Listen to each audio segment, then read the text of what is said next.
Entonces, hablando de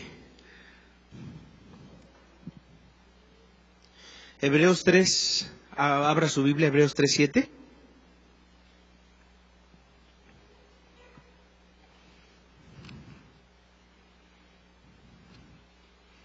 Dios santificándonos, Dios nos santifica entonces a través del Espíritu Santo, a través de la Biblia, a través de su sangre preciosa. Y cuando un corazón entonces se va santificando, es un corazón que está apartado para Dios, es un corazón que está entregado, ofrendado para el Señor. Y bueno, pues dice Hebreos 3:7, dice: por lo cual, como dice el Espíritu Santo, si oyereis hoy su voz, no endurezcáis vuestros corazones. Un corazón que no está santificado es un corazón que se va endureciendo. Dice el versículo 8, como en la provocación en el día de la tentación en el desierto. ¿Sí? ¿Qué es lo que endurece? Pues ese proceso en el desierto. Y la palabra endurecimiento en el original griego es la palabra esclerosis, escleruno. Anote, escleruno, así. De donde se deriva la palabra médica esclerosis o esclerodermia. Escleruno es la palabra de donde se deriva la palabra esclerosis o esclerodermia, que es el endurecimiento de las arterias o de la piel. Estas enfermedades son difíciles de tratar y también de entender.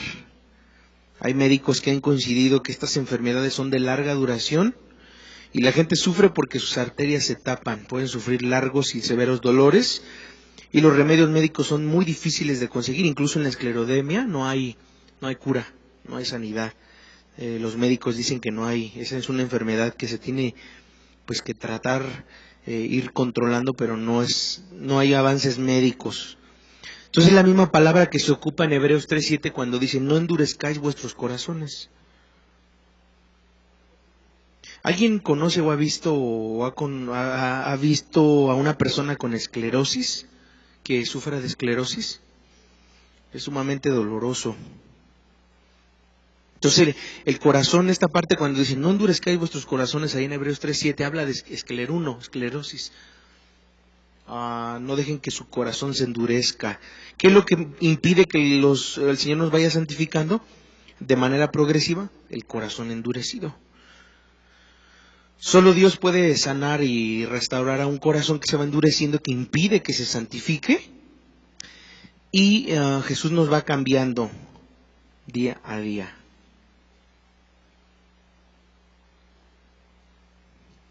Ok, dice el Espíritu Santo: la obra del Espíritu se especializa en impartir y hacer parte del hombre la naturaleza santa de Dios. Él santifica porque Él es santo y Él penetra toda la naturaleza humana, degenerada por el pecado, la regenera, la limpia, la sana y pone en condiciones de establecer contacto y comunión con Dios. El resultado de la obra santificadora del Espíritu es el fruto del Espíritu y una vida espiritual de victoria permanente. La palabra, Jesucristo dijo: santifícalos en tu palabra, en tu verdad, tu palabra es verdad. La palabra de Dios es tipificada como el lavacro del tabernáculo, que contenía agua para limpieza o lavamiento del sacerdote antes de oficiar. No podían entrar al lugar santo ni al santísimo si no se lavaban antes. Entonces la palabra hace ver el pecado, la suciedad moral, descubre lo que hay en lo íntimo del corazón, porque es viva y eficaz y más penetrante que espada de dos filos, que penetra hasta partir el alma y el espíritu, las coyunturas y tuétanos, y discierne los pensamientos y las intenciones del corazón. Hebreos 4:12. Pero tiene poder sanador porque la palabra es espíritu y el espíritu es el que aplica. El espíritu es el que le aplica al alma, produciendo cambios regeneradores, transformadores y renovadores que el hombre necesita. Y la sangre de Cristo, el capítulo 9 de Hebreos nos da la clave para entender el poder limpiador y santificador de la sangre. La sangre de los becerros y de los machos cabríos, que fue rociada sobre el libro de la ley para confirmar el pacto y limpiar el tabernáculo y todos los vasos del ministerio, era un vehículo de purificación y consagración de cosas santas. Esa sangre de los machos cabríos era típica del poder limpiador y regenerador del pecado, ya que sin derramamiento de sangre no hay remisión de pecados. Las figuras de las cosas celestiales fueron purificadas con sangre de becerros, pero las mismas cosas celestiales fueron purificadas con la sangre de Jesús, que tiene poder permanente y efectivo para llevar el pecado y salvar a los que en Él esperan. Esa es la sangre que nos limpia de todo pecado, la que nos ha lavado de todos nuestros pecados. Apocalipsis 1:5 dice: Jesús, para santificar al pueblo mediante su propia sangre, padeció fuera de la puerta, dice Hebreos 13:13. Hebreos 13:13. Entonces, el aspecto, hay un aspecto, así como entendemos que Dios nos santifica a través de la sangre, a través de la palabra y a través del Espíritu Santo, ahora hay unos aspectos humanos. Hay que entender que la salvación es un aspecto inicial de Dios. Dios ya proveyó todo, puso todo sobre la mesa para que el hombre tuviera un objetivo de salvación a través de Jesús. Sin embargo, bueno, pues la salvación es algo tan valioso de las riquezas de este mundo que no alcanza para compararla. ¿Sí? ¿De qué le vale al hombre? Dice, si ganare todo el mundo y perdiere su alma, ¿qué recompensa dará el hombre por su alma? Dice Mateo 16:26. Entonces hay dos cosas para que podamos ser, para poder ser salvos. El primero es el arrepentimiento y la fe. El arrepentimiento y la fe son los dos requisitos para ser salvos.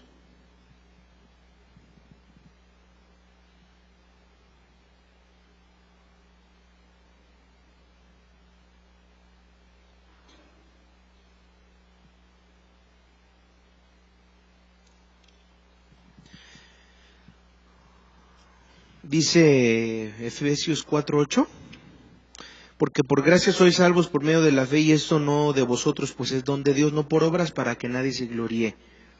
Estas palabras se establecen un medio de fe, contraponiéndolo contra las obras, no por obras.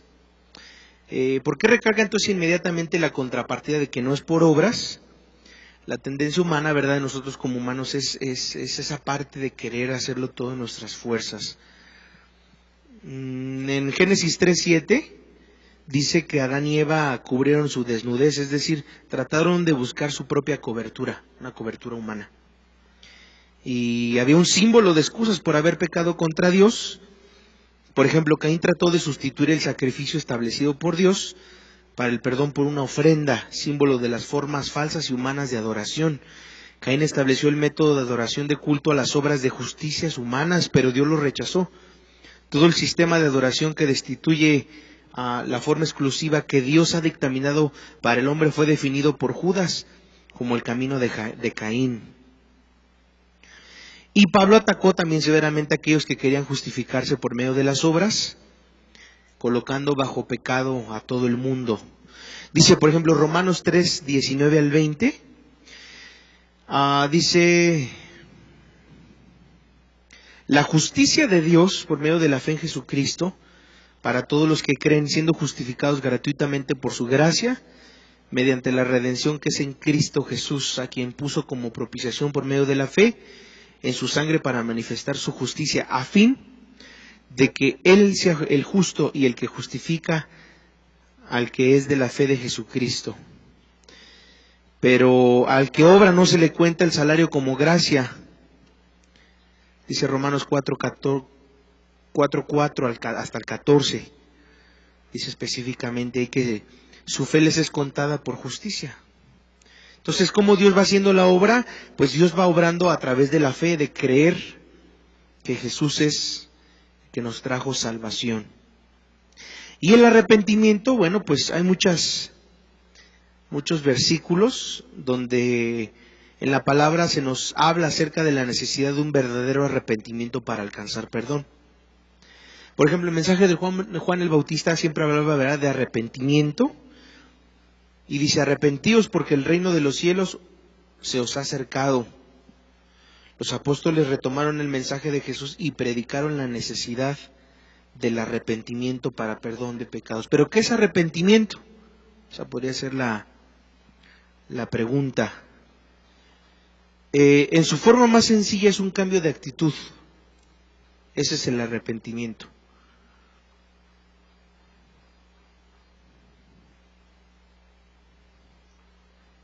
volverse para atrás.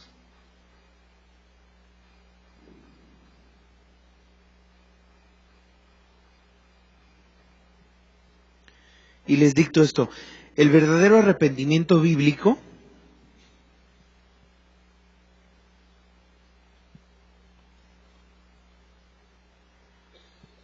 involucra a toda la personalidad.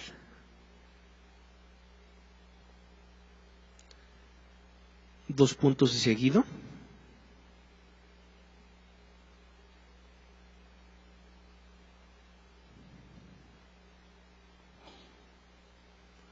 El verdadero arrepentimiento bíblico involucra a toda la personalidad. Dos puntos y seguido. Mente, coma.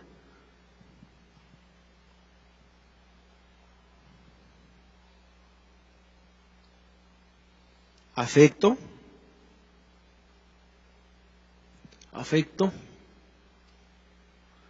Y voluntad.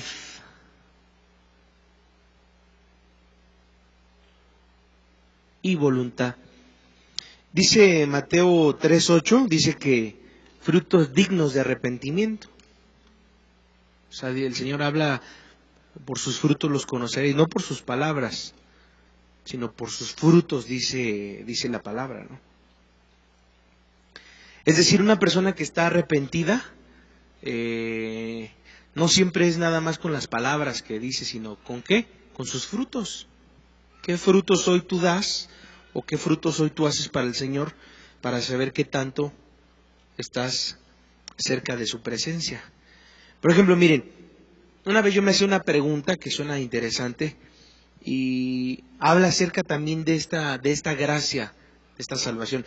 ¿Cómo saber cuánto Dios confía en ti? Ese entonces ¿cómo sé cuánto Dios confía en mí? Fácil, fíjate bien. Observa qué Dios confió en tus manos. Pastorado, líder de célula, líder de alabanza. ¿Cuánto Dios confía en ti? Pues es lo que Él te ha dado. Y es algo precioso porque muchos, pues, a veces sin la capacidad que teníamos en el mundo para poder dirigir a la gente o compartir, pues, el Señor nos ha dado hoy palabra en nuestra boca. Amén. Entonces, entendemos esta parte porque ¿qué es lo que, por ejemplo, Jesús? ¿Cuánto le confiaba el Padre a Jesús? ¿Cómo lo expresó? Muy fácil. ¿Qué hacía cuando estaba en la tormenta? Que los discípulos estaban casi que... ¿Qué hacía Jesús en medio de la tormenta cuando estaba en esa barca? Dormido. Estaba dormido, exactamente. Estaba descansando en el Señor. ¿Por qué descansaba? O sea, ¿por qué mientras los otros estaban sintiéndose amenazados? ¿Por qué Jesús dormía? Porque estaba lleno del Espíritu Santo. Es decir, ¿qué había Dios el Padre confiado sobre el Hijo? Pues todo, por eso Jesús descansaba. Sí, yo siempre he dicho, de la misma manera que usted no extiende un cheque que sabe que no tiene la cantidad en el banco, de esa misma forma Jesús no desataba un milagro si es que antes no entendía y sabía la llenura de todo lo que Dios había puesto en él. Por eso para él iba y levantaba ciegos y levantaba leprosos y sanaba y resucitaba muertos porque él sabía de lo que estaba lleno. Y eso es algo interesante, ¿sí? Ahora, en este proceso de arrepentimiento, cuando una persona se arrepiente, que es decir, involucramos todo, la mente, el afecto y la voluntad, para cambiar nuestros frutos, cambiar nuestros pasos, para que haya un verdadero arrepentimiento, tiene que ir precedido de una información correcta con la relación, en relación con la condición y la situación de un pecador. Pablo nos exhorta, por ejemplo, en Romanos 10:14, dice, ¿cómo invocarán a aquel a quien no han creído? ¿Y cómo creerán en aquel de quien no han oído? ¿Y cómo oirán sin haber quien les predique? El rico, por ejemplo, en el infierno reconoció esto y le dijo a Abraham, no, padre Abraham, pero si alguno fuera de ellos de entre los muertos se arrepentirá. Mas Abraham le dijo, si no oyen a Moisés y a los profetas, tampoco se persuadirán si alguien se levantare de entre los muertos. Lucas 16:30. Y antes de ascender al cielo, camino de Emaús, Jesús dijo a aquellos discípulos, en Lucas 24:46, así estaba escrito, así fue necesario que Cristo padeciese y resucitase de los muertos al tercer día, y que se predicase en su nombre el arrepentimiento y el perdón de pecados en todas las naciones. La Gran Comisión es el motor impulsor para dar información del plan de Dios. Id y predicar. Entonces, ¿de qué estamos llenos? ¿Qué es lo que Dios ha confiado en nosotros? Lo que Dios ha confiado en nosotros es producto de de la llenura del Espíritu Santo que tengamos. ¿Qué significa descansar? A mí me gustaría que pudiera anotar esta definición. ¿Qué es descansar? Estar completamente confiado.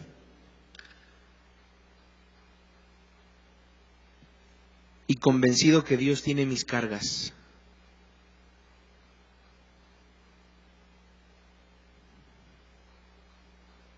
Estar completamente confiado y convencido que Dios tiene mis cargas.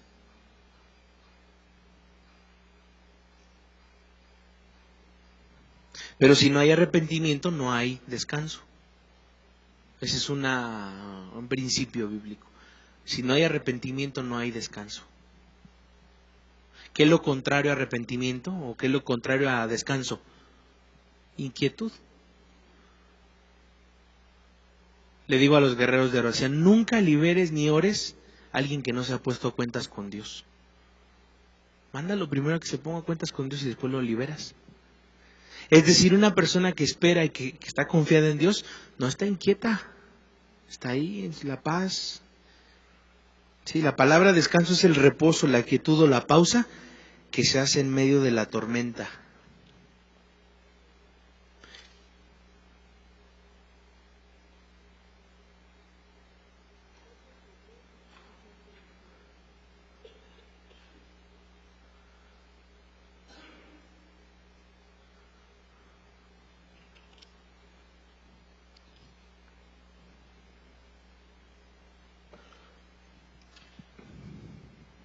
Entonces, el arrepentimiento trae sanidad a nuestra vida. Si estamos sanos, no tendremos problemas en obedecer. ¿Qué trae sanidad? El arrepentimiento. El arrepentimiento hace que todo empiece a caminar otra vez. Todo lo estancado significa que no hay arrepentimiento. Una vida estancada es el producto de una vida sin arrepentimiento.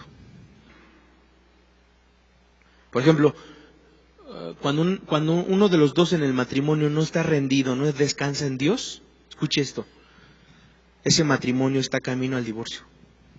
¿Por qué? Porque cuando hablo de descanso, ¿a quién le gusta caminar en el matrimonio con alguien que no descansa en Dios? Y empieza a haber luchas, empieza a haber crisis. Porque en esa misma barca iba Jesús durmiendo y iban los otros que estaban ansiosos. Entonces tal vez uno a otro podría haber dicho, ay no, pues que como Jesús que dormido, mientras todos los demás estamos aquí bien preocupados. Pero ellos no entendían lo que es el proceso del reposo. La llenura del Espíritu Santo lo que viene es a traer en nosotros un arrepentimiento genuino. ¿Sí? Ahora fíjese bien, ¿qué es lo contrario? Hay dos principios el primero está en Isaías 14:12, dos principios del por qué el corazón no viaja hacia el arrepentimiento.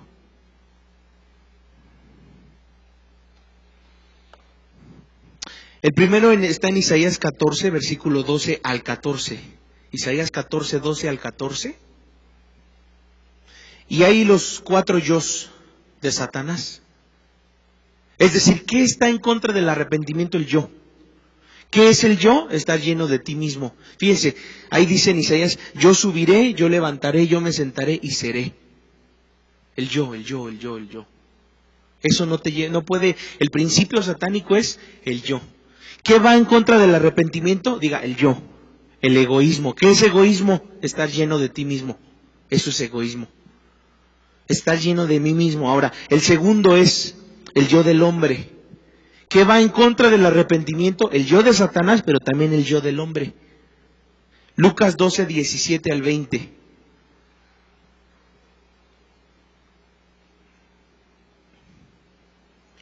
El yo del hombre, Lucas 12, 17 al 20. ¿Qué haré? Esto haré, derribaré, edificaré, guardaré y diré. Pero dice el versículo 20, pero Dios le dijo, necio, esta noche vienen a pedirte tu alma, y lo que has provisto, ¿de quién será? ¿Qué va entonces en contra del arrepentimiento? El yo de Satanás y el yo del hombre. ¿Cuál es el yo de Satanás? Yo subiré, yo me levantaré, yo me sentaré y seré. Y el del hombre es, ¿qué haré? Dice, esto haré, derribaré, edificaré, guardaré y diré. O sea, es decir, lo contrario a un corazón arrepentido es, Señor, tú haces la obra en mi vida. Lo contrario a un corazón que no se arrepiente es, todo lo quiere hacer en sus fuerzas.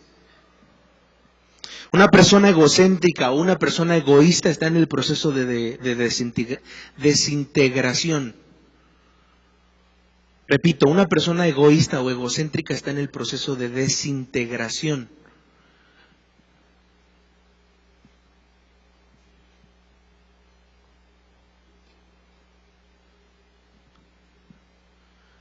A ver, haga así sus manos. Así como la mano está adherida a los dedos, así los pecados están adheridos al yo. Por eso Dios nos manda al arrepentimiento.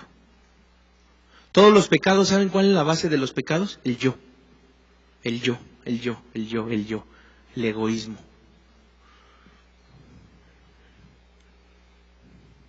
¿Sabían ustedes que no solo la oración es una forma de acercarse a Él, sino morir al yo? Es una forma de acercarse a Él.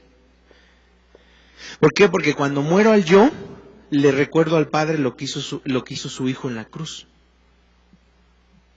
Entonces, ¿qué va a lo contrario al arrepentimiento? Morir al yo.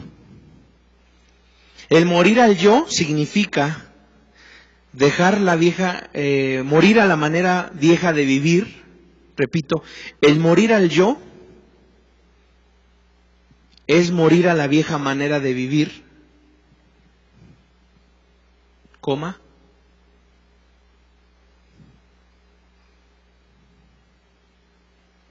a la vieja manera de sentir, y la vieja manera de reaccionar.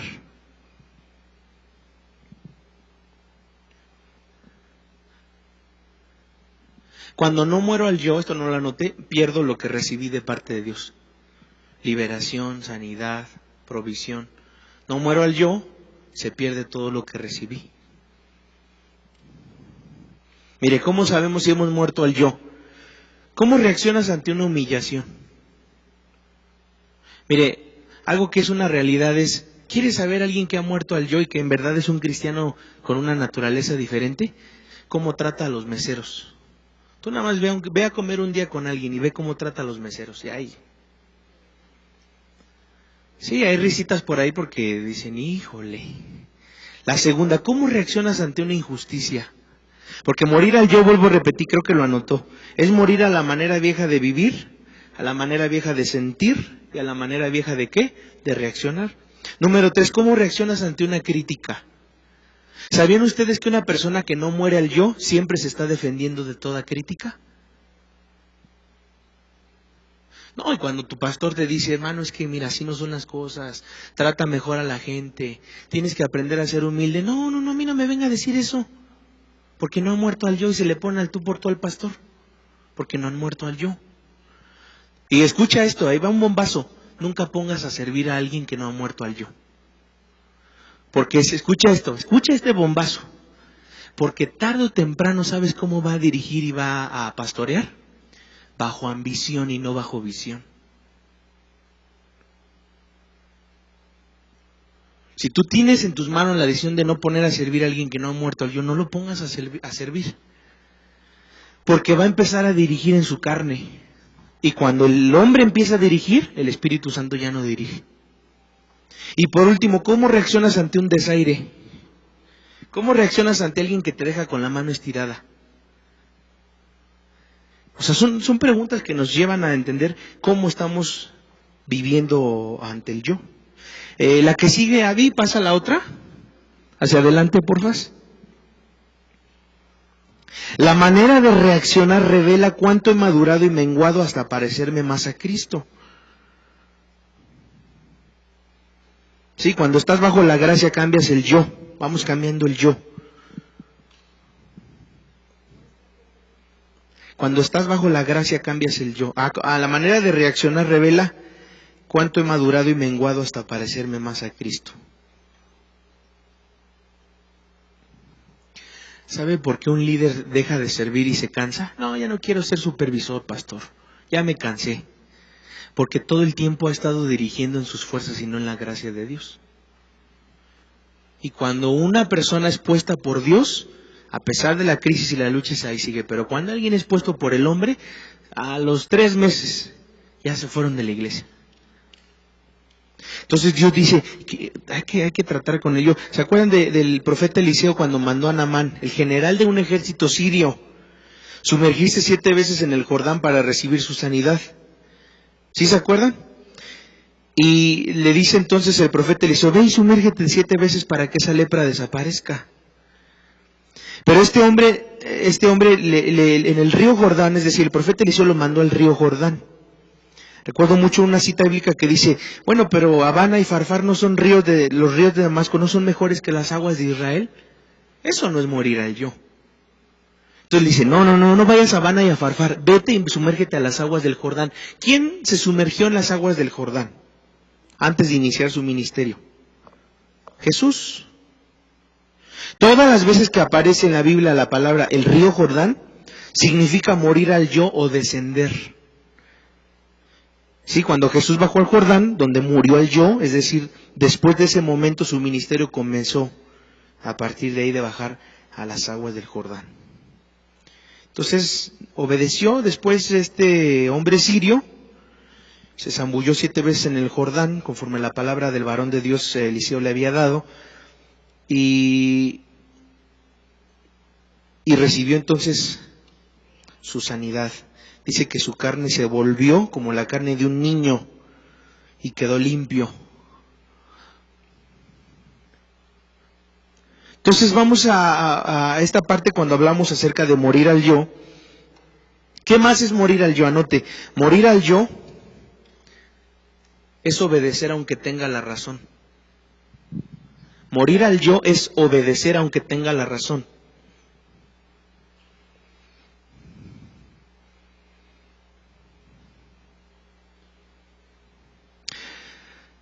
Para usarnos, Dios tendrá que tratar con nuestro orgullo, y cuando hablamos de Abana y Farfar en el original, la palabra original en el hebreo significa habilidad humana o filosofías del hombre.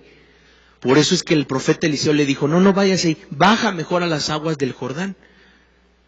A veces queremos hacer crecer las cosas en nuestra vida con habilidad humana o filosofías del hombre. Y lo que Dios nos está pidiendo es, ¿quieres que eso crezca? Muere al yo. Bajo esta habilidad humana queremos hacer a veces crecer la iglesia. Y ese es un error. Lo primero que Dios nos dice es, baja al Jordán y para que yo pueda cambiar tu corazón. No hay atajos para el poder y el respaldo de Dios. Nunca va a haber un atajo. Jesús prefirió dejar el ambiente de las sinagogas y bajar al Jordán. Algunas consecuencias de no morir a sí mismo, porque repite una atrás, Abby, te fuiste a la última, una atrás. Una de las consecuencias de no morir a sí mismo o morir al yo es que la carne vuelve a crecer, los viejos hábitos y las adicciones vuelven. Vuelvo a repetir, una de las consecuencias de no morir al yo es que la carne vuelve a crecer. Algunas de las consecuencias de no morir al yo es que la carne vuelve a crecer y los hábitos y las adicciones vuelven.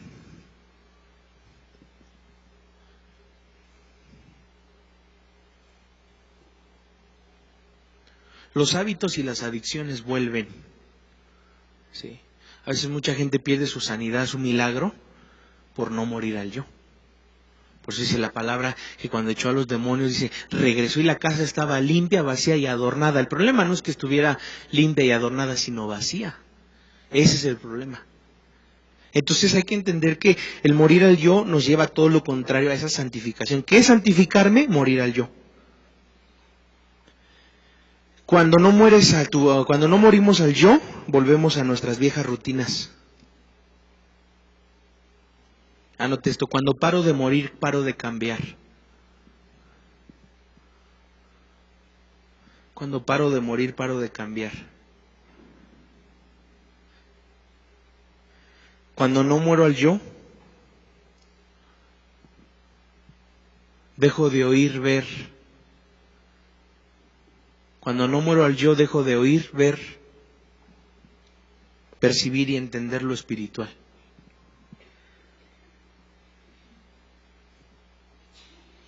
Cuando no muero al yo, dejo de ver, oír, percibir y entender lo espiritual.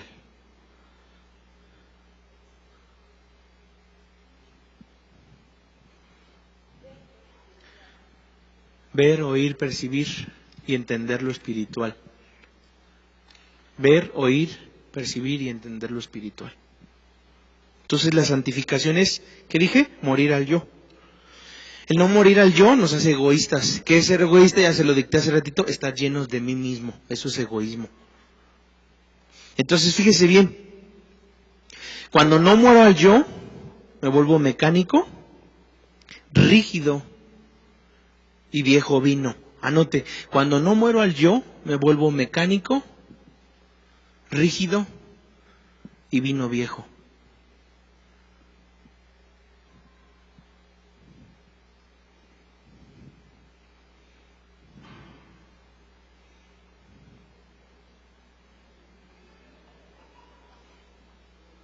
Sí, con mucho gusto. Cuando no muero al yo, me vuelvo mecánico, rígido y vino viejo. ¿Usted conoce a alguien rígido? Que tu opinión, tu opinión no me importa. ¿Por qué? Porque no muere al yo. Tu opinión puede ser real, ¿no? Tal vez tu opinión puede ser importante. No, está muy... Es que pastor, yo opino esto, yo lo recibo y ya, ¿no? Pero cuando alguien no muera al yo, vuelvo a repetir, nos volvemos, ¿qué? Rígidos, mecánicos y vino viejo. Entonces, otro punto importante aquí es que al negarme al yo, al negarme a morir al yo, pierdo, dejo de sostener lo que recibo de parte de Dios. Al negarme al yo, dejo de sostener lo que recibo de parte de Dios.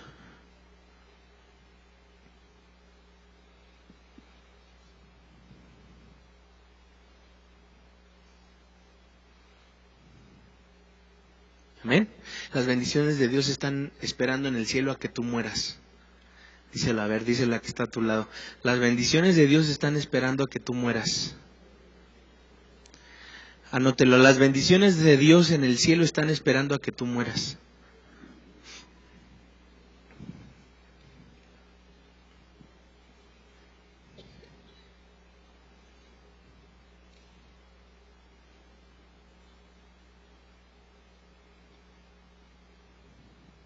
A un hombre muerto al yo, Dios no le aguanta nada. Dios no le retiene nada. A un hombre muerto al Dios, a un hombre muerto al yo, Dios no le retiene nada.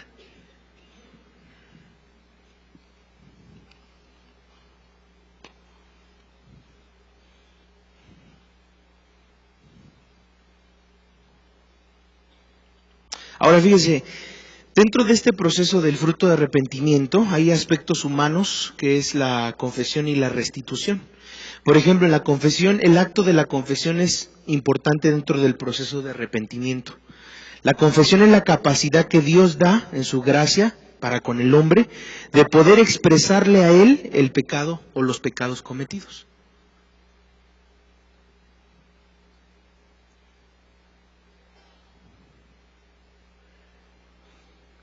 El acto de confesión es importante dentro del proceso de arrepentimiento.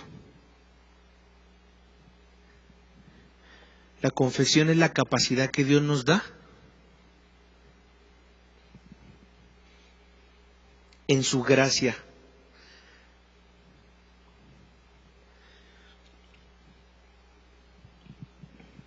para expresarle a Él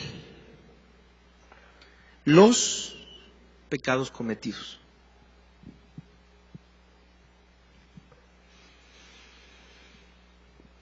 Dice la Biblia, Dios escudriña la mente y el corazón, Él sabe y conoce, por lo cual está dispuesto a ir para perdonar, ¿verdad? Él conoce qué hay en nuestro corazón y en nuestra mente.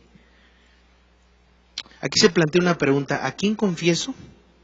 Diremos antes que nada, ¿verdad?, que todo pecado cometido es una ofensa contra Dios, por lo cual cualquier tipo de pecado que el hombre cometa debe ir directamente a confesárselo a Dios. Sin embargo, bueno, pues Dios tiene en cuenta el pecado que cometemos contra nuestro prójimo. El perdón de este tipo de este tipo de pecado debe estar acondicionado a la capacidad que tengamos de pedir perdón y perdonar. Tenemos que arreglar, pues, primero nuestras cuentas con el prójimo antes de pedir y recibir perdón de Dios. Y restitución significa restituir, es el acto de devolver lo que injustamente se nos había quitado. Repito, restitución significa el acto de devolver lo que injustamente se nos había quitado.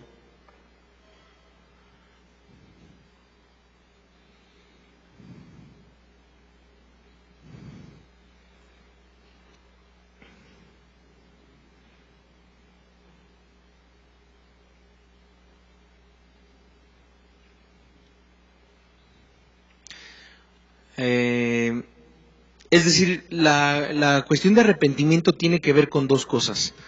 Una cosa es la confesión y otra cosa es la restitución. Si yo pido perdón pero no restituyo el daño, no es un verdadero arrepentimiento. Por ejemplo, ¿verdad? Alguien te pudo haber robado tu Biblia y cada IBMX te dice, ay, perdóname, es que pues, fue un accidente y perdona. Sí, pero ¿cuándo me la vas a devolver? Eso es un verdadero arrepentimiento. Claro, hay cosas que no se pueden restituir, ¿verdad? Hay cosas que no se pueden restituir, pero basta con devolver tal vez lo que hayamos quitado o adquirido en tanto se pueda. Cuando Zaqueo el publicano tuvo el encuentro con Jesús, dijo, he aquí la mitad de mis bienes doy a los pobres y si en algo he defraudado a alguien, lo devolveré, ¿qué? Cuadriplicado, imagínese usted.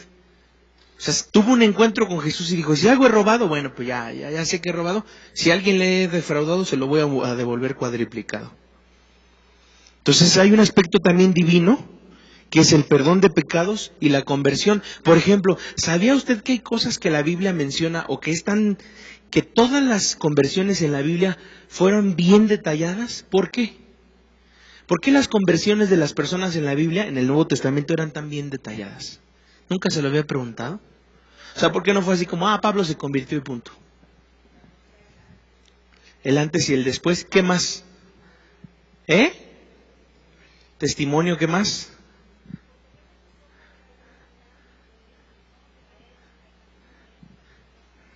Sí, pero algo más, a ver ahí. ¿Por qué? ¿Por qué la Biblia es tan explícita cuando habla de un testimonio de conversión en el Nuevo Testamento? Porque véanlo, el de Pablo está bien definido. Bien, o sea, es precioso cómo habla ese testimonio y de otros testimonios más. Pero ¿por qué? A ver, o nunca se lo había preguntado. A ver. Exactamente eso es a lo que yo quería llegar. Dice que cuando estaba enferma la suegra de Pedro, fueron a su casa, o sea, habla específicamente, y estaba enferma de fiebre, la sanó, y después dice que empezó, ¿qué? A servir, no dice que se fue a Garibaldi a festejar, ¿verdad? O algo así, dice, inmediatamente le servía, eso es a lo que yo quería llegar, a la entrega total. ¿Por qué Jesús habla y por qué define tanto el Espíritu Santo en la palabra las conversiones? Por la entrega total. Todos los que se convirtieron en la Biblia, todos, le servían a Dios hasta con su vida. Entonces, cuando una persona se convierte verdaderamente, ese es lo que es el proceso de la conversión, de la salvación. Cuando uno se ha convertido a Cristo, uno deja todo atrás, todo. Por eso también la Biblia menciona, mire, a Pablo sabemos que se llama Pablo y su nombre antiguo era Saulo. También conocemos el ejemplo de Felipe, conocemos el ejemplo de todos esos hombres de Dios que su testimonio y su conversión fue impactante. Pero a ver, en la Biblia, ¿dónde dice cómo se llamaba el hombre rico? El joven rico. No tiene nombre, ¿sabes por qué? Porque todo lo que no se entrega a Dios no puede tener un nombre. Ellos no se entregaron, no, ve y vende todo lo que tienes, entrégaselo a los pobres. Porque venía muy gallo, ¿verdad? Bueno, pues yo ya hice todo lo que tú has mandado y todo. Ah, sí, pues ve y vende todo lo que tienes. Y como no quiso, dice que su corazón se entristeció, ni su nombre le preguntó. Para Jesús no fue ni importante. Oye, espérate antes de que te vayas porque estamos escribiendo la Biblia. Dime tu nombre, ¿no? Por favor. No le importó, no le interesó. ¿Por qué? Todas las personas que no se entregan totalmente, porque Cristo no es así de, pues quieres o no quieres seguirle, bueno, mitad y mitad, no, Él es radical. Jesús es radical. O me sirves o no me sirves. Ve y entierra, deja que los muertos entierren a sus muertos. O sea, como diciendo, no, porque ese hombre esperaba que como todo rabino en Jerusalén duraran 15 años. Entonces Jesús dijo, no, yo no voy a durar 15 años. Yo vengo y si me quieres seguir, sígueme, si no, no. Y no refleja, no registra el nombre. Es decir, la Biblia registra un nombre de todos los que sí se convirtieron, pero no registra el nombre de todos los que lo rechazaron seguir, de los que no se convirtieron. Entonces el nombre no vale la pena para el Señor. O sea, Él dice, ni el nombre aparece. Pero ahí está Pablo, que Pablo luchó con todo su corazón. Sí, hermana.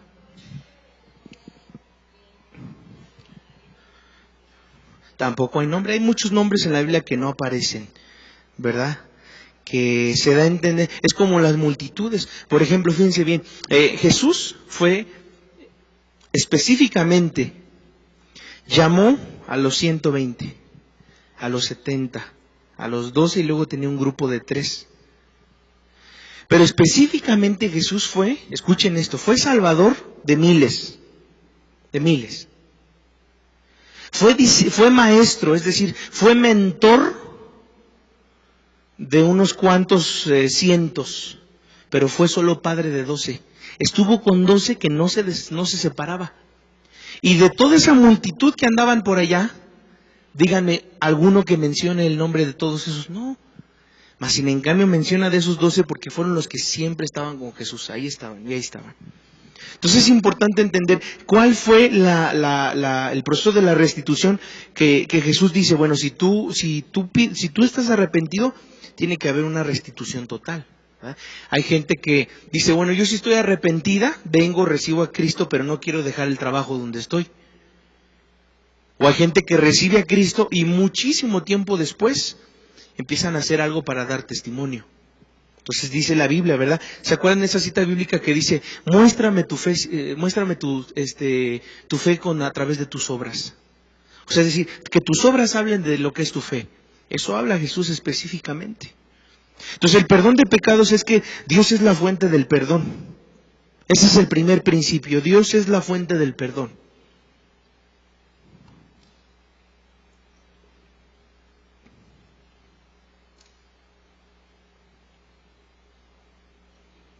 Salmos 32:5. Vamos allá a la palabra, por favor.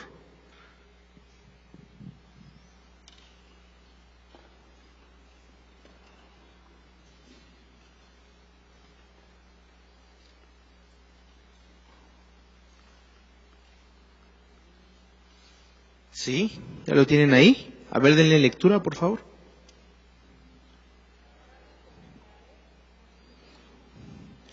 Dice el salmista, mi pecado te declaré y tú perdonaste, ¿verdad?, la maldad de mi pecado. Dice, por ejemplo, específicamente ahí, ¿verdad?, que cuando hablamos de declarar es hablar de creer que Dios es la fuente del perdón y que Cristo fue como un sacrificio vivo a la cruz. Es decir, Jesús o Dios es una fuente inagotable de perdón para el pecador. Aquí puede este tema de salvación, redención, justificación, etcétera, etcétera, siempre pues detona muchas preguntas acerca de cómo es que Dios ve la salvación. Y muchas veces la salvación la vemos como algo que se merece o que nos podemos ganar, pero no es así. Entonces es importante ver cuáles son los propósitos cómo Dios va utilizando los propósitos espirituales para que nuestro corazón sea cambiado.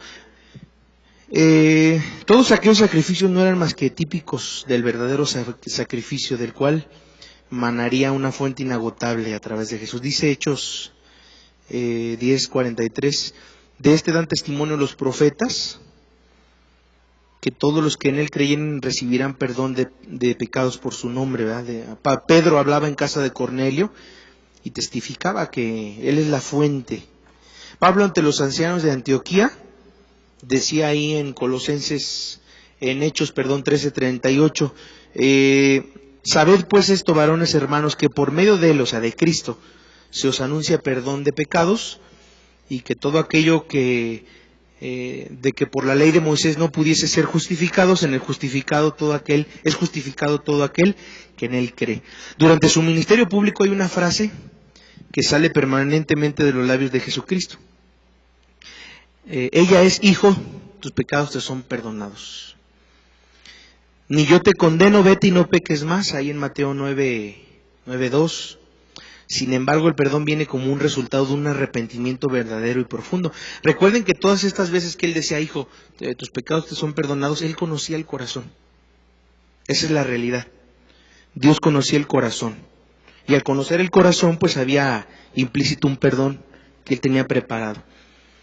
Y un aspecto importante del perdón es la necesidad de una confesión sincera a Dios del pecado cometido. Es decir, se podría escribir mucho al respecto, pero en la experiencia de David, gracias hermano, está plasmada en el Salmo 51. Vamos allá al Salmo 51, por favor.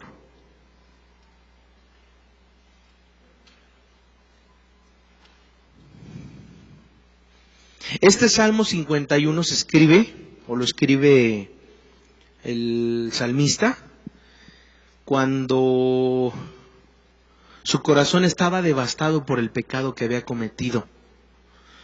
¿Hay alguien que pase a leerlo, por favor? A ver, ¿sí?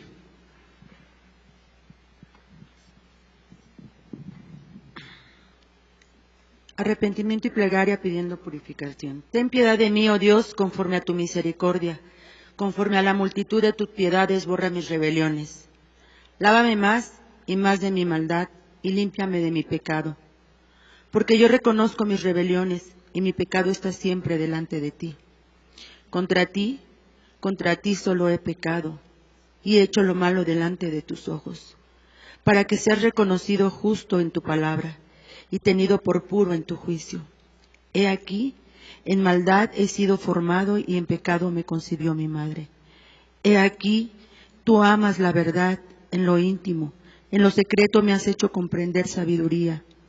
Purifícame con hisopo y seré limpio. Lávame y seré más blanco que la nieve. Hazme oír gozo y alegría, y se recrearán los huesos que has abatido. Esconde tu rostro de mi pecado y borra todas mis maldades. Cree en mí, oh Dios, un corazón limpio, y renueva un espíritu recto dentro de mí. No me eches de delante de ti, y no quites de mí tu Santo Espíritu. Vuélveme el gozo de tu salvación, y espíritu noble me sustente. Entonces enseñaré a los transgresores tus caminos, y los pecadores se convertirán a ti. Líbrame de homicidio, oh Dios, Dios de mi salvación. Cantará mi lengua tu justicia. Señor, abre mis labios, y publicará mi boca tu alabanza. Porque no quieres sacrificios, que yo lo daría, no quieres holocaustos. Los sacrificios de Dios son el espíritu quebrantado. Al corazón contrito y humillado, no despreciarás tú, oh Dios. Haz bien con tu benevolencia, Sión, edifica los muros de Jerusalén. Entonces te agradarán los sacrificios de justicia, el holocausto u ofrenda del todo quemada. Entonces ofrecerán becerros sobre tu altar.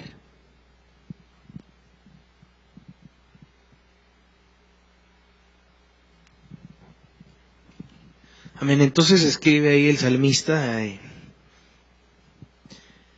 pues una oración más bien, una oración por lo que él había hecho contra Dios, Y bueno, vemos cuál es entonces el aspecto importante de una confesión, de un arrepentimiento genuino. Y por último, la conversión. La conversión significa volverse de volverse de a volverse a. Esa es una conversión. Volverse de a volverse a. ¿Sí? Dios espera que se vuelva de su mal camino y volverse a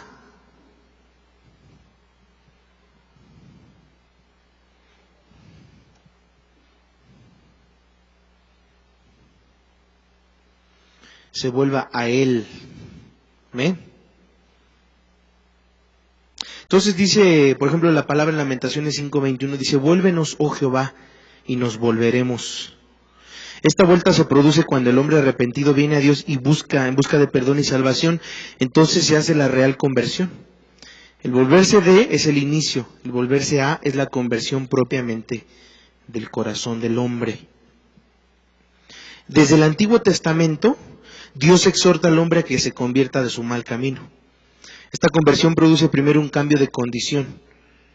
O sea, es decir, cuando hay una conversión significa que estamos cambiando una condición, de una condición de muerte a una condición de vida.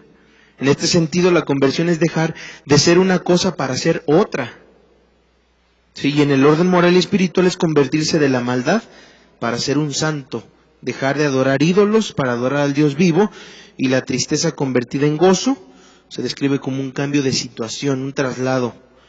Dice la palabra: arrepentíos para que sean borrados vuestros corazones. Y las palabras de Pedro en el pórtico de Salomón después de la curación del cojo fue el tenor del mensaje y enseñanza apostólica constantemente. El arrepentimiento verdadero tiene necesariamente que producir conversión. De lo contrario, todo un formulismo externo, superficial, que dejó al pecador en las mismas condiciones de antes, ¿verdad? Hay maneras en cómo Dios quiere que nuestro corazón vaya cambiando, pero ¿cómo va a cambiar? Hay que entender que Dios nos quiere llevar de la inmadurez al crecimiento en la palabra. Porque una persona inmadura no es mala. Hay cosas que hacemos por inmadurez, pero no por maldad, que son dos cosas distintas. Por ejemplo, dice la primera carta de Pedro 2:2, dice: desead como niños recién nacidos la leche espiritual no adulterada, para que por ella crezcáis para salvación. Está interesante aquí esta cita bíblica, pero quiero ponerla, ¿verdad?, ahí como un ejemplo del alimento de la leche espiritual.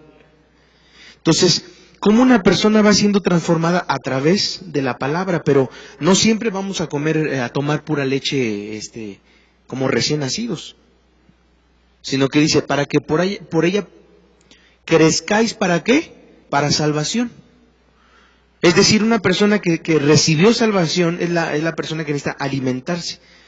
Hay que definir que la leche espiritual no es mala, porque pues un bebé lo necesita físicamente durante los primeros meses, y conforme va creciendo necesita alimentos sólidos, y hay madurez que siempre se mantiene con leche. Es decir, se deja de avanzar, se deja de crecer, se deja de discernir. Eso significa una persona que no solo ha dejado de ser santificada, sino que además no quiere alimento sólido. Los inmaduros, los tibios, los carnales buscan solamente leche espiritual, es decir, palabras de consuelo, ánimo e inspiración. Eso es lo que buscan en la iglesia: consuelo, ánimo e inspiración. Pero no hay compromiso. Y cuando tú hablas de compromiso se ofenden. Entonces hay que entender, ¿para qué? Cuando hablaba de conversión, siempre que Jesús tocaba un corazón ofendía. Había gente que se ofendía en medio de una conversión. Pero es que Jesús, ¿por qué se sienta con los ladrones? ¿Por qué se sienta con los publicanos? ¿Había o no había gente ofendida cuando había conversiones? Sí. ¿Por qué? Porque había gente religiosa, gente que querían hacer tropezar a Jesús. Y entonces una persona, ¿verdad?, que se alimenta no solo de pura leche, sino ya de un alimento sólido, deja de ser una persona inmadura. Entonces el Señor nos está llevando, fíjese bien, a través de una santificación, porque ¿qué es ser santificado? Será apartado, pero una persona santificada es una persona que va madurando en el Señor. Es decir, un inmaduro siempre busca que su necesidad se resuelva y después se van. Ya, Señor, gracias, y bye. ¿Verdad? Entonces dice por ejemplo Hebreos 5, vamos ahí a Hebreos 5:13, por favor.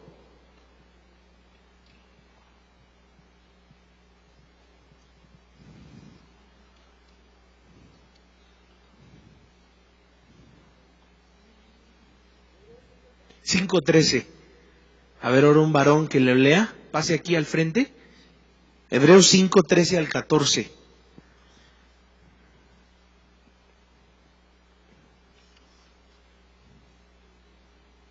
¿No hay varones?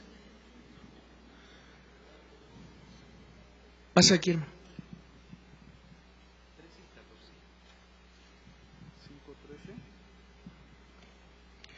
Y todo aquel que participa de la leche es inexperto en la palabra de justicia porque es niño. Pero el alimento sólido es para los que han alcanzado madurez, para los que por el uso tienen los sentidos ejercitados en el discernimiento del bien y del mal. Dice, todo aquel que participa de la leche es inexperto en la palabra de justicia. ¿Qué nos va santificando? ¿Qué nos va haciendo cada día en ese proceso de santificación? La palabra. Pero aquí fíjense, en Hebreos 5 dice, y todo aquel que participa de la leche es inexperto. O sea, es inmaduro en la palabra de justicia, porque es niño. Es decir, si tú vas a la iglesia o conoces gente que va a la iglesia a recibir palabras de ánimo, de consuelo, palabras que nada más lo levanten, ¿verdad? Palabras que lleguen a su corazón como de inspiración, pues no es una persona que está siendo santificada día tras día, sino que va a llegar un momento en donde todo bebé necesita alimento sólido. Dice, ¿por qué niño? Pero el alimento sólido es para los que han alcanzado madurez, para los que por el uso tienen los sentidos ejercitados en el discernimiento del bien y del mal. ¿Cuál es entonces el propósito de la santificación? Parecernos más a Cristo y aprender a discernir entre el bien y el mal. Esa es la definición exacta. Una persona que sabe discernir entre lo bueno y lo malo ha alcanzado madurez. Las personas que son como un soldado por ejemplo que está en la selva, es tanto lo que han aprendido a discernir que aprenden a escuchar lo común de lo no común en medio de la selva. Y cuando escuchan un sonido que no es común con el bosque, o sea, que no es tan familiar al bosque, pues inmediatamente lo identifican, ¿verdad? Es como los perros que desarrollan el olfato y identifican, ¿verdad? Una maleta que trafica droga a una que no trafica droga. Entonces, sabemos discernir, esa es la idea del que está siendo santificado, discernir. Un cajero, por ejemplo, de un banco que mueve tantos billetes que ya sin verlos, desde que los toca, los saca, lo aparta, porque dice, aquí hay algo raro. Eso es discernir, ese es el proceso del por qué Dios nos está santificando, para discernir con quién sí, con quién no, cuándo decir sí y cuándo decir no. Cuando la Biblia menciona alimento sólido, significa disciplina, corrección y compromiso.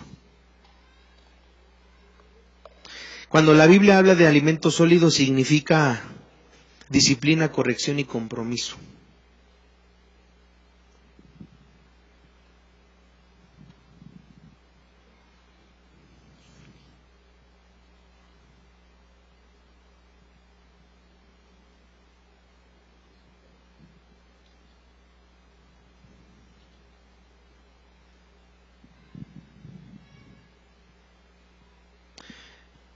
¿Cuándo es que somos salvos?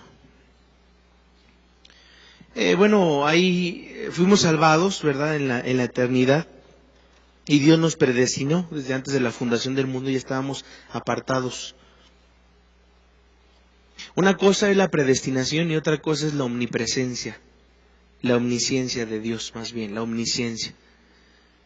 Es decir, a veces mucha gente cree en este tema de la salvación que cuando habla que nosotros, los que fueron predestinados, Y uno empieza a decir, bueno, ¿cómo que predestinado? O sea que Dios ya sabía que yo iba a ser hijo de Dios, sí, pero que también Dios sabía el que se iba a ir al infierno. No, Dios ya había predestinado los corazones, ¿verdad? Como algo que desde antes de la fundación del mundo, pero en su omnisciencia Él también sabe quién va a rechazar esa salvación. Que a veces mucha gente no entiende lo que es la predestinación y chocan. Es que eso significa que Dios es un Dios injusto. ¿Para qué entonces le predicamos a alguien que Dios sabe que ya se va a ir al infierno? Y ese es un choque en el tema de la predestinación. Pero no es así, o sea, la predestinación no es lo mismo que la omnisciencia. No es lo mismo, lo confundimos. Dios tiene su omnisciencia y Él ha predestinado, pero también le da a la gente la decisión. Hay dos decisiones que tomamos en la vida, con quién nos casamos y si aceptamos o no aceptamos a Cristo. Entonces la salvación que obtenemos hoy se obtiene en el momento en el que creemos. Es en el momento en que aceptamos a Jesús como Señor y Salvador. En ese momento hay vida eterna. Y no podemos saber si somos salvos hoy, ¿verdad? Porque la salvación habla de algo eterno. Yo no puedo decir, bueno, este tiene cara de salvo, este no tiene cara de salvo. No es algo que no podemos definir. La salvación como tal es como cuando dicen, un cristiano se suicidó, ¿se va o no se va al infierno? Unos dicen, no, yo creo que sí se va al infierno. No, yo creo que no se va. Es ponernos en la condición de un juez. No podemos ser jueces. Dios va a definir quién se salvó y quién no se salvó. Hay posiciones, diferentes opciones, algunas son errores, hay verdades a medias. La Biblia nos revela y enseña de una forma clara y sencilla aspectos interpretados que el primero es fuimos salvos sobre las bases de la elección de Dios. Dice, por ejemplo, ahí en la palabra, nos rescató de nuestra nos rescató de nuestra manera vana de vivir con la sangre preciosa de Cristo como de un cordero sin mancha ni contaminación, ya destinado antes de la fundación del mundo, pero manifestado en los posteros tiempos por amor a vosotros. 1 Pedro 1, 19 al 20. ¿Sí? Y dice Apocalipsis 13, 18, fue inmolado desde antes, desde el principio del mundo. 1 Pedro 1, 19 al 20. Y Apocalipsis 13, 8.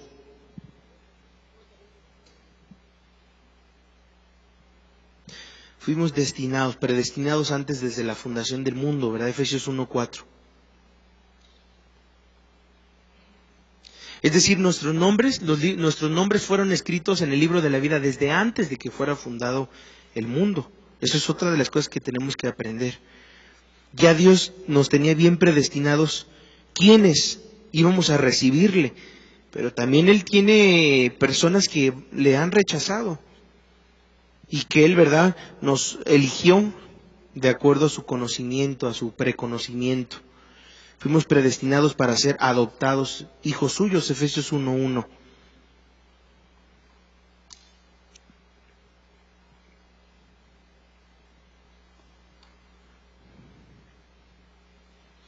El Señor Jesús habló de la realidad presente de la salvación de la siguiente forma. El que cree en el Hijo tiene vida eterna. El que cree que me envió tiene vida eterna. Yo he venido para que tengan vida eterna y la tengan en abundancia. 3 principios. Vuelvo a repetir. Juan 3:36. El que cree en el Hijo tiene vida eterna. Juan 5:24.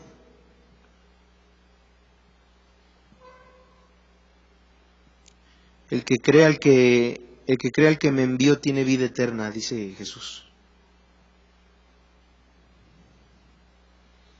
Y Juan 10:10. Yo he venido para que tengan vida y la tengan en abundancia. Sí, habla en el presente específicamente, porque hay algunos que dicen, no, es que la vida eterna es hasta el futuro, no lo vamos a saber. No, ya, desde este momento, si hoy partiéramos con el Señor, pues estaríamos en su presencia.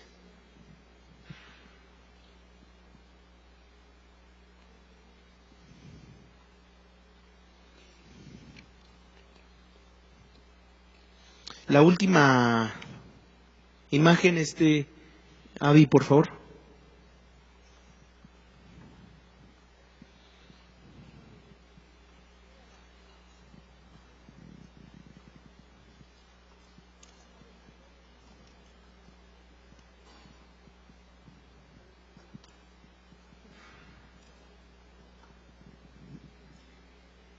un poco más ahí, vamos a hacerlo un poco más grande. Dice 1 Pedro 1, 19 al 20, nuestro pasado, ¿verdad? Nos rescató de nuestra manera vana de vivir, con la sangre preciosa de Cristo, como de un cordero sin mancha ni contaminación, ya destinado antes de la fundación del mundo, pero manifestado en los postreros tiempos por amor a vosotros. En el presente, dice Juan 3:36, el que cree en Él, en el Hijo, tiene vida eterna. Y en el futuro dice, el que persevere hasta el fin, será salvo. Los tres aspectos, ¿verdad?, de esta salvación, Mateo 10 y versículo 22.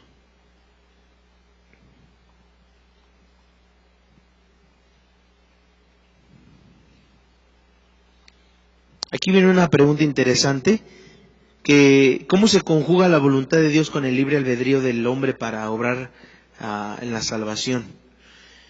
Es un misterio de la gracia. La voluntad de Dios es el que todos los hombres sean salvos.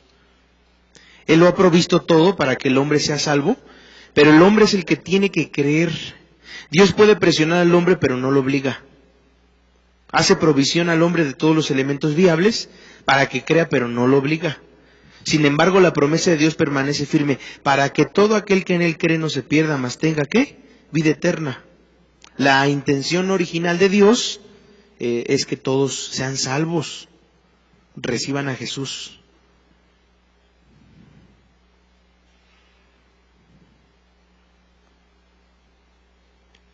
Y por último, la seguridad de la salvación. Por lo cual dice Hebreos 7:25. Hebreos 7:25. Voy cerrando esta parte. Por lo cual puede salvar perpetuamente a los que por Él se acercan a Dios, viviendo siempre para interceder por ellos. Dice Juan 10:28. Mis ovejas oyen mi voz, y yo las conozco y me siguen, y yo les doy vida eterna, y no perecerán jamás, ni nadie las arrebatará de mi mano. Mi Padre que me las dio es mayor que todos, y nadie las puede arrebatar de la mano de mi Padre. Y aquí, bueno, es un tema que vamos a estar como los calvinistas y los luteranos, ¿verdad?, que por años no se han puesto de acuerdo. No podemos en 10 minutos ponernos de acuerdo si se pierde o no se pierde. Unos dicen sí se pierde, otros dicen no se pierde. Entonces, hay que entender, ¿estamos seguros en nuestra salvación? Para unos sí se pierde. Siempre he dicho, bueno, tú cuida tu salvación, porque si se pierde cuando llegues allá, pues gloria a Dios, ¿verdad? Si no se perdía, pues no pasó nada. El detalle es, hay preguntas que nos llevan a este tipo de temas, ¿no? ¿Cuántos y cuáles serían los pecados que nos llevarían a perder la salvación? Esa es una, ¿verdad? ¿Alguien puede perder algo que recibió o alguien puede perder algo que nunca recibió? Entonces hay que estar seguros de la salvación en Cristo Jesús. Por eso dice, mis ovejas oyen mi voz y yo las conozco y me siguen. Y yo les doy vida eterna. Eso es algo importante. No perecerán jamás, ni nadie las arrebatará de mi mano. ¿Eran palabras de quién? Esas. De Jesús. Jesús mismo es el que hablaba. Mi Padre que me las dio es mayor que todos, y nadie las puede arrebatar de la mano de mi Padre. Sí, estas son palabras de Jesús y son palabras reveladoras que todos los mecanismos de la gracia traen seguridad en nuestros corazones. La seguridad del cristiano estriba en primer lugar en el ministerio sacerdotal de Jesucristo a favor de los suyos. Por eso dice, Él vive intercediendo por cada una de sus ovejas, y dice, Simón, Simón, he aquí Satanás os ha pedido para zarandearos, pero yo he orado por ti para que tu fe no falte. Lucas 22:31. El Señor oró, no te pido que los quites del mundo, sino que los guardes del mal.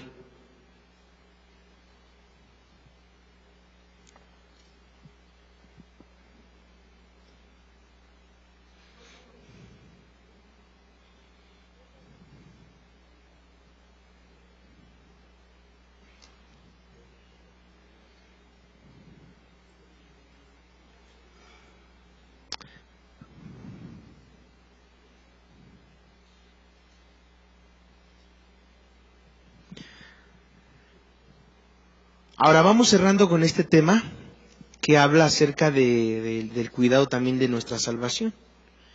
Por ejemplo, hay que entender que la salvación es un regalo de Dios, y como todo buen regalo es necesario guardarlo y cuidarlo.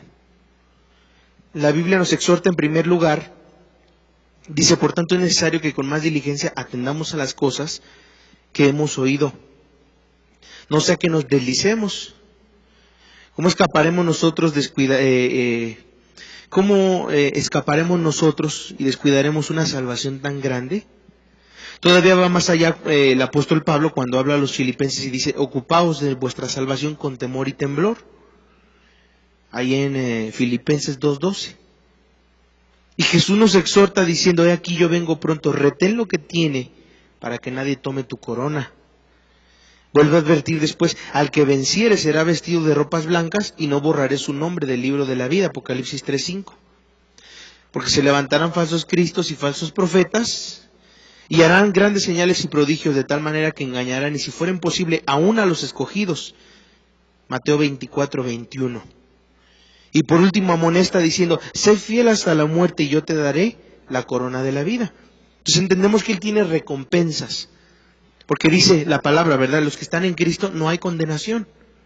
No hay una condenación para los que ya estamos en Cristo, pero tenemos que aprender a revelar a través del fruto, a revelar a través de los frutos que hay en nuestra vida, que somos cristianos.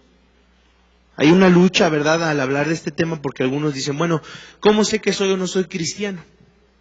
Cristiano, bueno, pues vive. El Espíritu Santo lo que empieza a hacer en nuestros corazones es redarguir, empieza a cambiar, si te duele cuando tú le has fallado a Dios, Señor, yo te he fallado y me duele con todas mis fuerzas. Ahí está el Espíritu Santo obrando. ¿Cómo sabemos que el Espíritu Santo obra en nuestras vidas? Muy claro, dice, ¿qué dice la palabra? Porque el Espíritu Santo es el que convence, ¿verdad? El que redarguye, el que toca esos corazones. Entonces el Espíritu Santo obra donde hay salvación. Ahí está continuamente el Espíritu Santo. Ahí está.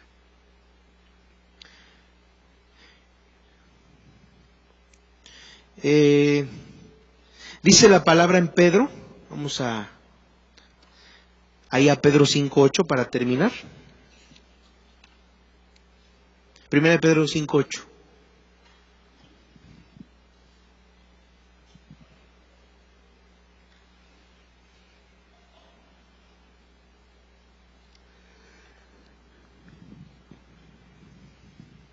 Primera de Pedro 5:8, ¿ya lo tiene? 1, 2, 3. Sed sobrios y velad, porque vuestro adversario el diablo, como león rugiente, anda alrededor buscando a quien devorar, al cual resistid firmes en la fe, sabiendo que los mismos padecimientos se van cumpliendo en vuestros hermanos en todo el mundo. Mas el Dios de toda gracia, que os llamó a su gloria eterna en Jesucristo, después que hayáis padecido un poco de tiempo, Él mismo os perfeccione, afirma, fortalezca y establezca. O sea, es decir, todos los días tenemos que ir afirmando nuestro corazón. Ahora, el enemigo no puede robarte ni tu ministerio ni tu salvación, pero vuelvo a repetir, puede robarte el gozo de lo que hoy haces por el Señor. ¿Cuántos hoy no sirven mecánica o rutinariamente? Sí, es cierto, hay un ministerio, hay salvación, pero hemos perdido ese gozo. ¿Por qué? Porque sabemos que hay cosas que Dios quiere empezar a sanar en nuestro corazón para que fluya. ¿Amén? ¿Hay alguna duda hasta esta parte? ¿No? ¿Todo claro? ¿Seguros? 100% seguros.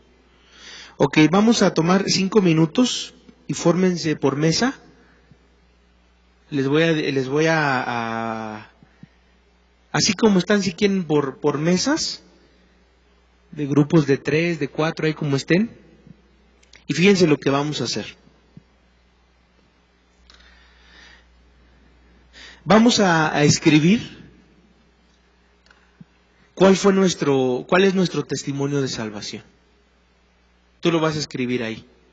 Pero no te vayas a aventar muchas hojas, ¿no? Nada más algo cortito. ¿Cómo fue que tú conociste al Señor? Y después de escribirlo, se lo vas a pasar al hermano que tiene al lado, para que lo lea. Por eso le digo, no se vayan muy largo, nada más mitad de una hoja, cortito. Nada más por mesa. O sea, aquí hay la hermana que se haga para acá porque está en la mitad. Está Elisa.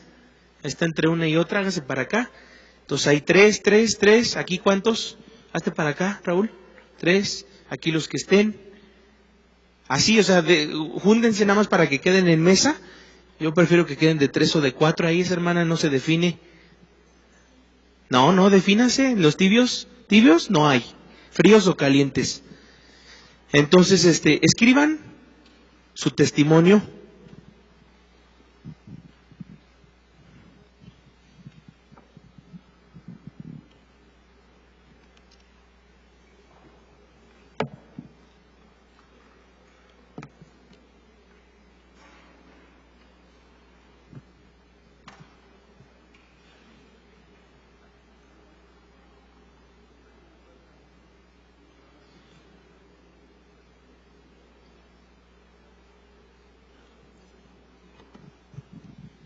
No platiquen, escríbanlo. Nomás escríbanlo ahí. Media hoja, no aviente tanto. No quiere impresionar al otro ahí con su testimonio de lo malo que hacía, no, más bien algo cortito ahí.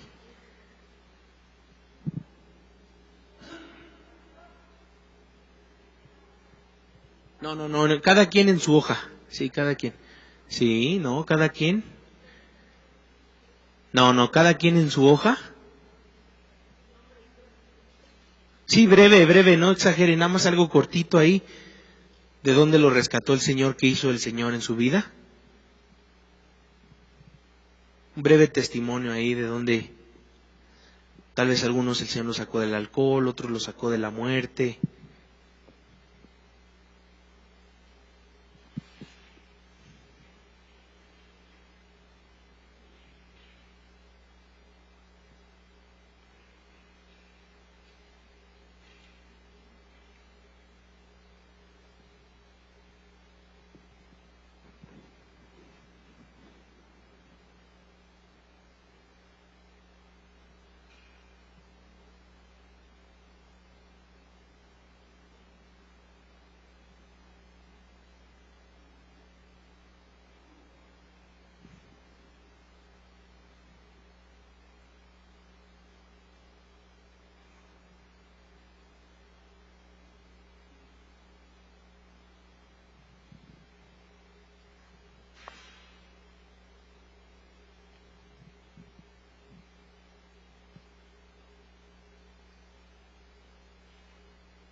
Cuando termine, quédeselo, no lo pase a nadie.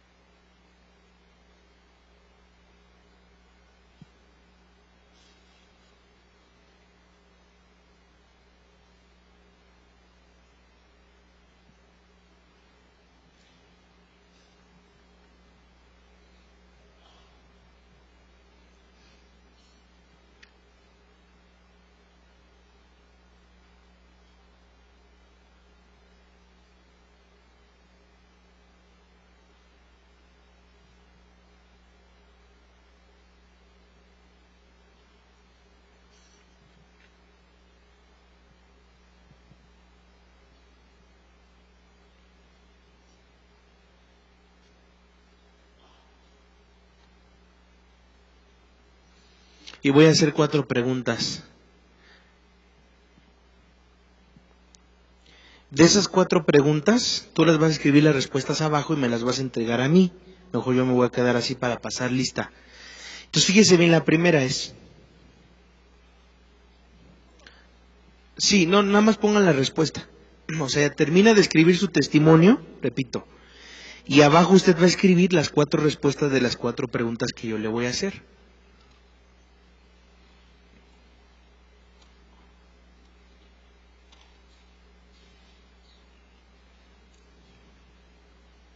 La primera es, ¿has roto toda relación con tu vida antigua? Anota la respuesta.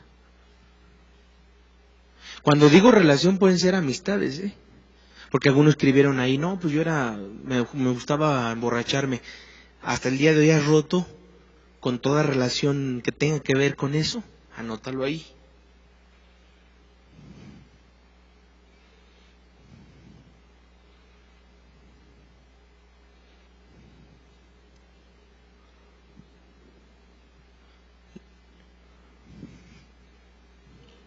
La segunda es, tras la salvación que Cristo hizo en tu vida, ¿actualmente hay un orden en tu vida? Es decir, ¿hay un antes y un después de Cristo? ¿Hay un orden en tu vida? Esa es la pregunta. Por ejemplo, muchos llegaron a Cristo sin casarse. Hoy, ¿estás o no estás casado? Esa es la pregunta. Y así, algunos llegaron sin trabajo, enfermos, etcétera. Hoy, ¿cómo estás? Etcétera. Orden. ¿Dios hizo un orden en tu vida? Esa es la pregunta.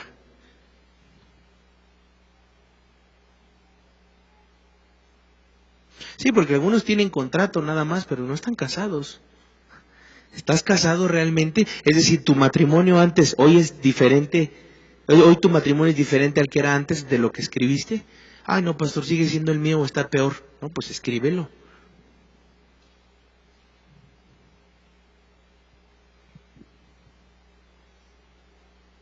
Número 3.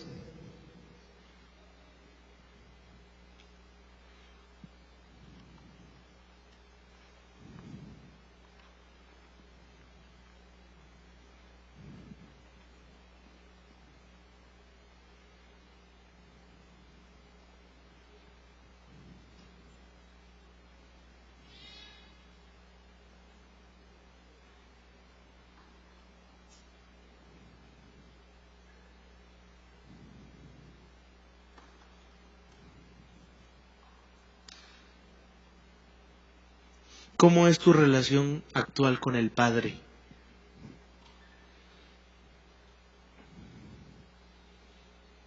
¿Cómo es tu relación actual con el Padre?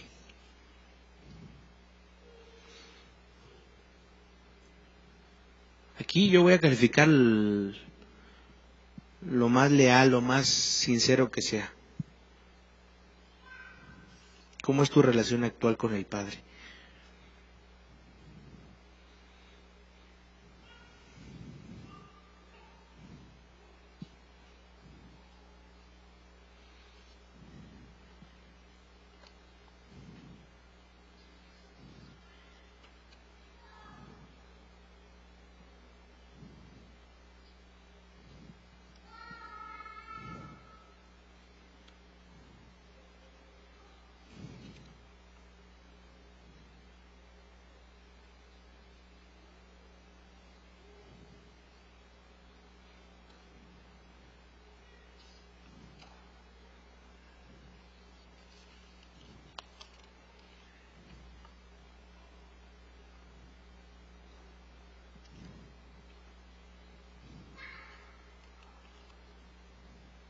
Y número 4,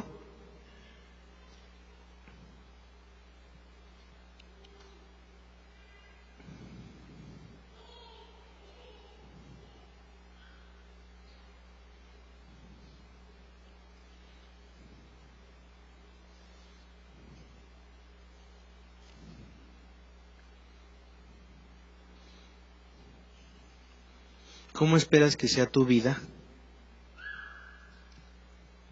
durante 5 años. ¿Cómo esperas ver tu vida de aquí a 5 años? En el Señor, por supuesto. ¿Cómo esperas ver tu vida de aquí a 5 años en el Señor?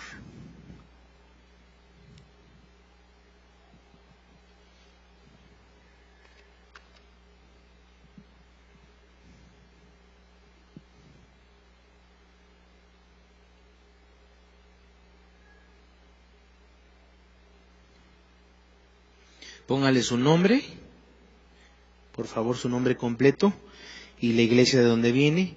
Póngale Litzlahuica, Litzajusco, Litztláhuac, Litz Ecatepec.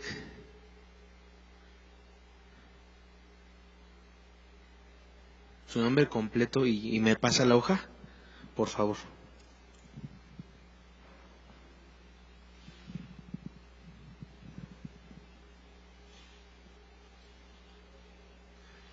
Regrese a su lugar cuando me traiga la hoja y se queda de pie para despedirnos y recibir instrucciones finales, por favor.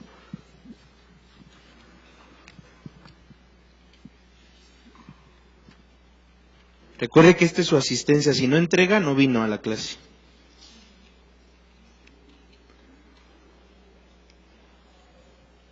Sí.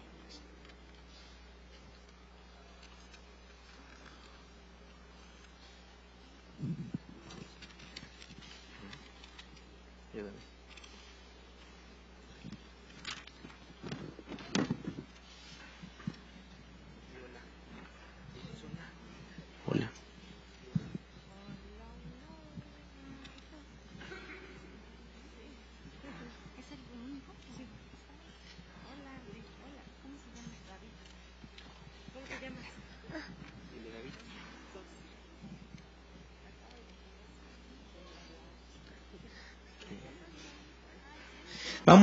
Recuerde que ahorita viene una graduación, entonces vamos a levantar todas las mesas y las vamos a poner en el arcotecho, y las sillas las deja así, esas no hay problema porque las van a ocupar a la hora de acomodar las mesas. Solo las mesas las sacamos al arcotecho, por favor.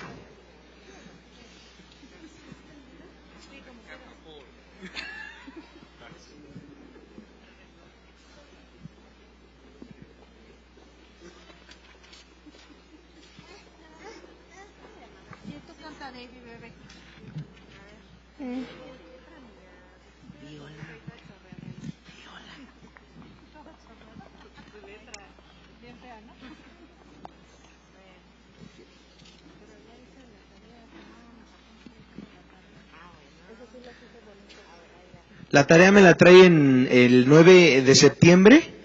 Si quiere pasarla en hojas blancas, solo en computadora no, pero que sea a mano, que se vea, pues que sea una tarea para entregar, que se vea presentable, por favor. Y recuerde que mañana no hay clases, hoy se termina el ciclo escolar, hoy es la graduación, y el 9 y 10 de septiembre estaremos haciendo el llamado para todos los que se pueden graduar, o más bien para todos los que se van a graduar, para que usted esté al pendiente de esos datos, y bueno, pues podamos ahí en el nombre de Jesús terminar bien nuestro ciclo escolar, amén. Si usted tiene alguna tarea pendiente, pues hoy era el último día para entregarlas. Yo creo que fue una prórroga muy noble, pero pues algunos aún con todo y prórroga no atendieron. Entonces, ya si usted tiene alguna tarea, pues ya no ya no se puede entregar. Hoy fue el último día, amén.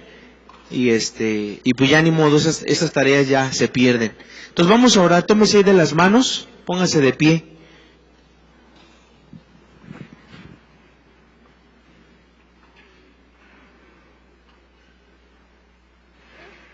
Recuerde que en septiembre que nos veamos, en septiembre hay que pagar reinscripción y traer los recursos económicos para su credencial. Entonces, en septiembre traiga si hay un piquito, un poco, unos recursos extras para poder, pagar su credencial y su reinscripción. Amén. No, reinscripción son 100 pesos. Solo los que son de primera vez son 500 pesos. Y si usted debe algo, bueno, ahí vaya con la hermana Anita tome chocolate y pague lo que debe, no se vaya. Si tiene algún adeudo, chéquelo con mi hermana Anita ahí, por favor, para que estemos al día, todo esté parejo. Amén. Entonces, bueno, vamos a orar. Padre, te damos gracias en el nombre de Jesús por este ciclo, porque tú, Señor, a pesar de muchas luchas, en varios siervos, Señor, has puesto en el corazón esforzarse, ser valientes.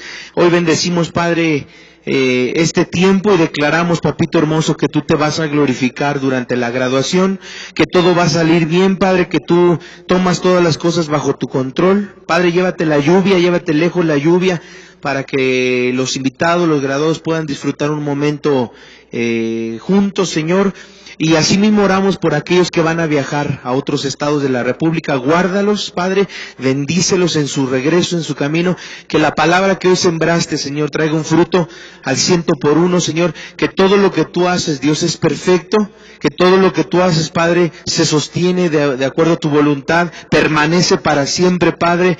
Y hoy declaramos, Padre, finalizado formalmente el ciclo escolar 2015-2016, en el nombre de Cristo Jesús.